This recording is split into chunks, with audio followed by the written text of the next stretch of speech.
Hello my YouTube family, কেমন আছেন আপনারা? আজকের প্রশ্নটা হয়তো আপনাদের মনেও অনেকবার এসেছে। জীবনে সফলতা লাভের জন্য ঠিক কী বেশি গুরুত্বপূর্ণ, স্বার্থপরতা না আধ্যাত্মিকতা? এই দুইয়ের মাঝে কোন পথে চললে সাফল্যের শিখরে পৌঁছানো যাবে? নমস্কার বন্ধুরা, আমি নন্দিতা। আপনাদের সবাইকে স্বাগত জানাই আপনাদের ইউটিউব চ্যানেল ইটস নীল 01-এ। স্বার্থপরতা, এই শব্দটা শুনলে কি একটা নেতিবাচক ধারণা এসে যায় না? কিন্তু একটু ভাবুন তো, সফল ব্যবসায়ীরা কি নিজেদের লাভের কথা চিন্তা করেন না? অ্যাথলিটরা কি সেরা হবার স্বপ্ন দেখেন না? এই স্বপ্ন পূরণের পেছনে একটা ইচ্ছা, একটা স্বার্থ তো থাকেই। কিন্তু এই স্বার্থপরতা কখন নেতিবাচক হয়ে যায়? স্বামী সর্বপ্রিয়ানন্দ বলেছেন, স্বার্থপরতা খারাপ নয় যতক্ষণ না সেটা অন্যায়ের সীমা অতিক্রম করছে। শ্রী রামকৃষ্ণদেবের কথায়, নিজের কথা না ভেবে শুধুই পরের জন্যই বাঁচব, এটাও অস্বাভাবিক। নিজের মঙ্গল তো করতে হবে। এবার আসি আধ্যাত্মিকতার কথায়। মনে হয় আধ্যাত্মিকতা মানেই ত্যাগ, স্বার্থ ত্যাগ। কিন্তু স্বামী বিবেকানন্দ বলেছেন, আধ্যাত্মিকতা হল সবার মঙ্গল কামনা। মা সারদা দেবী শিখিয়েছেন, আত্মকল্যাণের সঙ্গে সঙ্গে পরকল্যাণও করাটাই আসল ধর্ম। তাহলে বুঝতেই পারছেন, আধ্যাত্মিকতা কোনো নিষ্ক্রিয়তা নয়, বরং সক্রিয়ভাবে নিজের আর অন্যের মঙ্গল সাধনার পথ। এখন প্রশ্ন হলো, তাহলে কোনটা বেশি গুরুত্বপূর্ণ? আসলে এই দুটো আলাদা নয়। এই ধরনের ডিফারেন্ট টপিকের ওপর 2000+ ভিডিও আমাদের চ্যানেলে অলরেডি বানানো আছে, নিচে নিশ্চয়ই দেখতে পাচ্ছেন। যদি আপনারা ভিডিওগুলো দেখতে চান, কমেন্টে এবং ডিসক্রিপশনে লিঙ্ক দেওয়া আছে, আপনারা অবশ্যই দেখতে পারেন। সফল জীবনের জন্য দুটোই লাগে।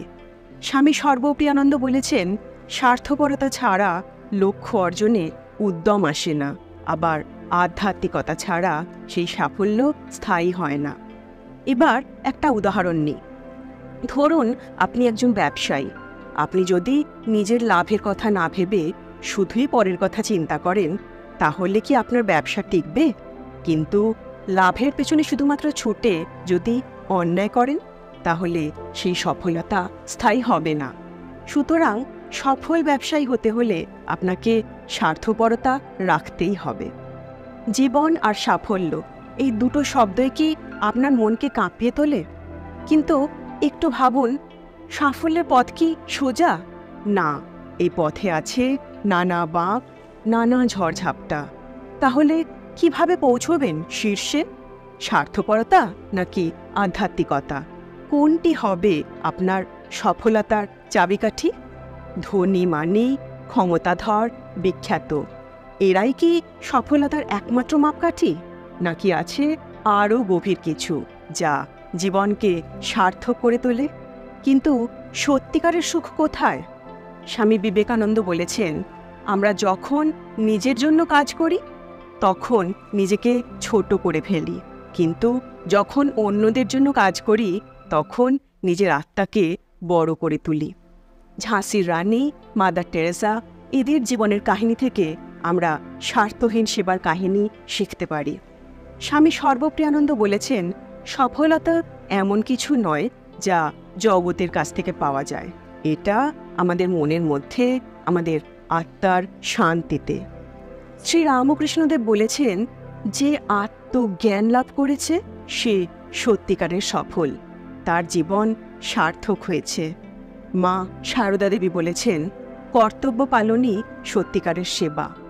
নিজের স্বার্থকে বাদ দিয়ে কর্তব্য পালন করুন, সফলতা নিজেই আপনাকে খুঁজে নেবে। স্বামীজিদের বাণী থেকে জীবনের সফলতার সংজ্ঞা নতুন করে উপলব্ধি করুন। স্বার্থপরতা থেকে দূরে সরে আসুন, আধ্যাত্মিকতার পথে চলুন, নিজের মধ্যে সফলতা খুঁজুন, জগৎকে সুন্দর করে তোলার চেষ্টা করুন। সেবা ধর্মেই পরম সুখ। স্বামী সর্বপ্রিয়ানন্দ বলেছেন, সফলতা আসে না শুধুমাত্র স্বার্থপরতা থেকে, আসে দায়িত্ববোধ এবং সহযোগিতায়। নিজের লাভের পাশাপাশি সমাজের কল্যাণও চিন্তা করতে শেখাও সাফল্যের মূল চাবিকাঠি। স্বামী বিবেকানন্দ বলেছেন, স্বার্থপরতা হল অন্ধকারের পথ, আধ্যাত্মিকতা হল আলোর পথ। আলোর দিকে চলুন, নিজের আত্মাকে জানুন, তবেই সত্যিকারের সাফল্য আপনার কাছে এসে হাজির হবে। শ্রীরামকৃষ্ণদেব বলেছেন, কর্ম করুন কিন্তু ফলের আশা করবেন না। নিজের স্বার্থ না দেখে ঈশ্বরের ইচ্ছামতো কর্ম করুন, তাহলে সাফল্যই আপনাকে খুঁজে নেবে।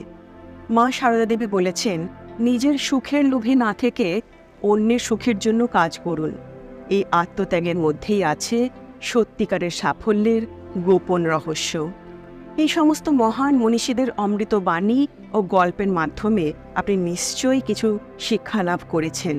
এখন আপনার মতামত আমাদের সাথে শেয়ার করে নিন, কমেন্ট করে জানান।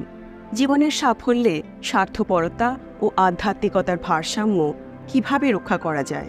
বিবেকানন্দ তরুণ সন্ন্যাসী জীবনে সাফল্যের তীব্র লালসা নিয়ে গুরু রামকৃষ্ণদেবের কাছে এলেন। রামকৃষ্ণদেব তাকে বললেন, স্বার্থপরতা তোমাকে সাময়িক সুখ দিতে পারে, কিন্তু আসল সাফল্য আসে আত্মত্যাগের পথে।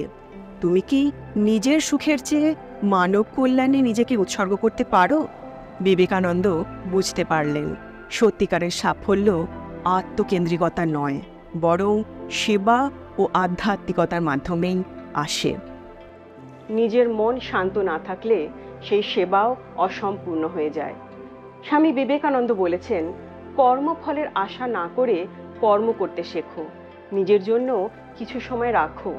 মন শান্ত থাকলেই তবেই সঠিক পথ দেখাবে। শ্রীরামকৃষ্ণদেব বলেছেন, ঈশ্বরকে জানতে চাও, তাহলে নিজেকে জানো। নিজের প্রতি সদয় হও, নিজের মনের সঙ্গে কথা বলো।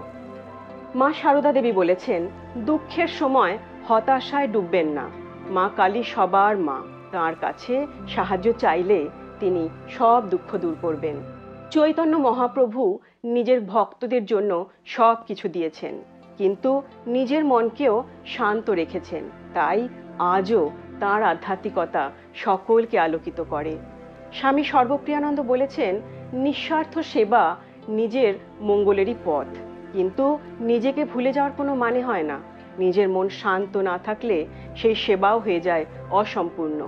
নিজের জন্য কিছুটা সময় রাখুন, নিজের শান্তি খুঁজুন, তখনই আপনি আরও বেশি দিতে পারবেন, আরও বেশি ভালোবাসতে পারবেন সবাইকে। স্বামী বিবেকানন্দ বলেছেন, কর্মফলের আশা না করে কর্ম করতে শেখো, নিজের জন্য কিছু সময় রাখো। মন শান্ত থাকলেই সঠিক পথ দেখাবে। নিজের সঙ্গে কথা বলো, নিজের ভেতরে শান্তি খোঁজো, তবেই আশেপাশের মানুষকে শান্তি দিতে পারবে। শ্রীরামকৃষ্ণদেব বলেছেন, ঈশ্বরকে জানতে চাও, তাহলে আগে নিজেকে জানো। নিজের প্রতি সদয় হও, নিজের মনের সঙ্গে কথা বলো, নিজের ভেতরে শান্তি খোঁজো। ঈশ্বর তোমার মধ্যেই আছেন, তার কাছে সাহায্য চাও, তিনি সব দুঃখ দূর করে দেবেন।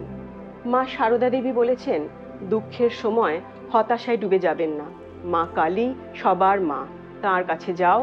আমাদের প্রত্যেকেরই জীবনে এমন সময় আসে যখন মনে হয় যেন ভাগ্য আমাদের উপেক্ষা করে গেছে, সব কিছু দিয়েও কোনো ফল লাভ হয়নি, মন অস্থির, শান্তি নেই। কিন্তু এই অন্ধকারকে কিভাবে আলোয় রূপান্তরিত করা যায়? শ্রীরামকৃষ্ণদেব তাঁর জীবনে কিভাবে সব কিছু হারিয়েও আনন্দে থাকতেন, তার কাহিনী জানতে হবে আমাদের।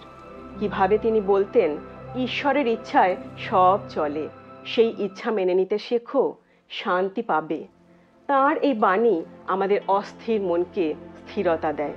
স্বামী বিবেকানন্দ কিভাবে নিজের স্বপ্নের পিছনে ছুটে চলতেন, তবুও ব্যর্থ হয়েও কখনো হতাশাগ্রস্ত হননি তিনি। তিনি কিভাবে বলতেন, যে চায় সে হয় না, যে যোগ্য সে পায়। এই কথাটি কিভাবে আমাদের ভাগ্যের ধারণাকে বদলে দিতে পারে? কমেন্ট করে জানান। মা সারদা দেবী নিজের সুখ ত্যাগ করে সকলকে স্নেহ দিতেন। কিভাবে তিনি বলতেন, সবার মঙ্গল চাও, নিজের সুখ নিজেই খুঁজে নাও। ভারতের বিখ্যাত ক্রিকেটার সৌরভ গাঙ্গুলি কিভাবে তিনি ব্যর্থতার পর ব্যর্থতা সত্ত্বেও হাল ছাড়েননি, শেষ পর্যন্ত কৃতিত্ব অর্জন করেছেন। তার এই গল্প আমাদের নিজেদের ভাগ্য করে তোলার অনুপ্রেরণা দেয়। শ্রীরামকৃষ্ণদেব বলতেন, ঈশ্বরের ইচ্ছা মেনে চলুন, কারণ তিনি সব জানেন। কঠিন সময়ে তিনি ঈশ্বরের কাছে আত্মসমর্পণ করতেন আর তার মধ্যেই শান্তি খুঁজে পেতেন।